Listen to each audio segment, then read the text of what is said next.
শ্রীমদ্ভগবত গীতা যথাযথ। প্রথম অধ্যায়, বিষাদ যোগ। শ্লোক 1। ধৃতরাষ্ট্র উবাচ, ধর্মক্ষেত্রে কুরুক্ষেত্রে সমবেতা যুযুৎসব মামকা পাণ্ডবাশ্চৈব কিঙ্কুর্বত সঞ্জয়। 1। ধৃতরাষ্ট্র উবাচ, মহারাজ ধৃতরাষ্ট্র বললেন, ধর্মক্ষেত্রে কুরুক্ষেত্র নামক স্থানে সমবেত হয়ে যুযুৎসব যুদ্ধকামী মামকা আমার দল পুত্রেরা পাণ্ডুর পুত্রেরা এবং অবশ্যই কিঙ্কি অকুর্বত করেছিল সঞ্জয়। গীতার গান। ধর্মক্ষেত্রে কুরুক্ষেত্রে হইয়া একত্র যুদ্ধকামী মনপুত্র পাণ্ডব সর্বত্র কি করিল তারপর কহত সঞ্জয়। ধৃতরাষ্ট্র জিজ্ঞাসায় সন্নিগ্ধ হৃদয়। অনুবাদ। ধৃতরাষ্ট্র জিজ্ঞাসা করলেন হে সঞ্জয়, ধর্মক্ষেত্রে যুদ্ধ করার মানুষের সমবেত হয়ে আমার পুত্র এবং পাণ্ডুর পুত্রেরা তারপর কি করল? শ্রীমদ্ভগবত গীতা যথাযথ। প্রথম অধ্যায়, তাৎপর্য। ভগবত গীতা হচ্ছে বহুজনকে পঠিত ভগবত তত্ত্ববিজ্ঞান, যার মর্ম গীতা মাহাত্ম্যে বর্ণিত হয়েছে।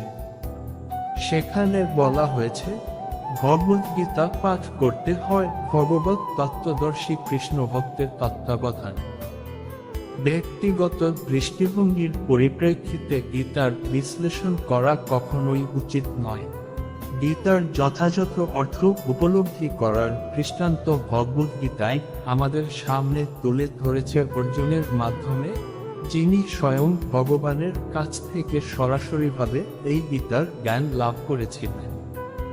অর্জুন ঠিক যেভাবে গীতার মর্ম উপলব্ধি করেছিলেন, ঠিক সেই দৃষ্টিভঙ্গি ও মনোবৃত্তি নিয়ে সকলেরই গীতা পাঠ করা উচিত।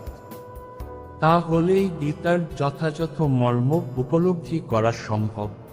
সৌভাগ্যবশত যদি কেউ গুরু পরম্পরার সূত্রে ভগবত গীতার মনগড়া ব্যাখ্যা ব্যতীত যথাযথ অর্থ উপলব্ধি করতে পারেন, তবে তিনি সমস্ত বৈদিক জ্ঞান এবং পৃথিবীর সব রকমের শাস্ত্রজ্ঞান আয়ত্ত করতে সক্ষম হন। ভগবত গীতা পড়ার সময় আমরা দেখি অন্য সমস্ত শাস্ত্রে যা কিছু আছে তা সবই ভগবত গীতায় আছে, উপরন্তু ভগবত গীতায় এমন অনেক তত্ত্ব আছে যা আর কোথাও নেই। এটি হচ্ছে গীতার মাহাত্ম্য এবং এই জন্যই গীতাকে সর্বশ্রেষ্ঠ শাস্ত্র বলে অভিহিত করা হয়।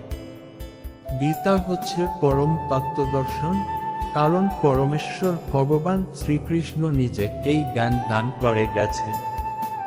মহাভারতে বর্ণিত ধৃতরাষ্ট্র ও সঞ্জয়ের আলোচনার বিষয়বস্তু হচ্ছে ভগবত গীতার মহৎ তত্ত্বদর্শনের মূল উপাদান।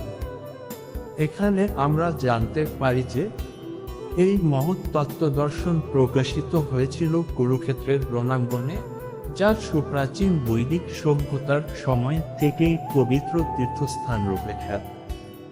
ভগবান যখন মানুষের উদ্ধারের জন্য এই পৃথিবীতে অবতরণ করেছিলেন, তখন এই পবিত্র তীর্থস্থানে তিনি নিজের পরম তত্ত্ব সমন্বিত এই গীতা দান করেন।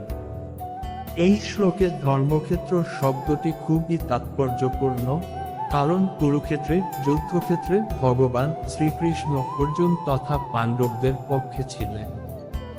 দুর্যোধন আদি কৌরবদের পিতা ধৃতরাষ্ট্র তার পুত্রদের বিজয় সম্ভাবনার সম্বন্ধে অত্যন্ত সন্দিগ্ধ হয়ে পড়েছিলেন। দ্বিধাগ্রস্ত চিত্তে তাই তিনি সঞ্জয়কে জিজ্ঞেস করেছিলেন, আমার পুত্র ও পাণ্ডুর পুত্রেরা তারপর কি করল?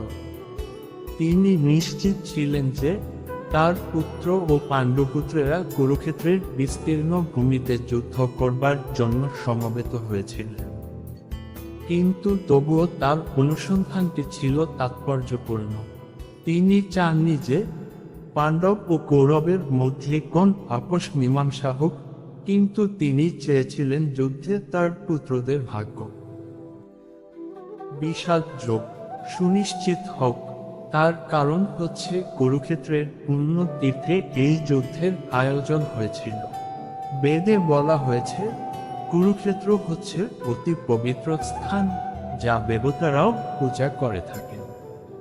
তাই ধৃতরাষ্ট্র এই যুদ্ধের ফলাফলের উপর এই পবিত্র স্থানের প্রভাব সম্বন্ধে শঙ্কাকুল হয়ে পড়েছিলেন।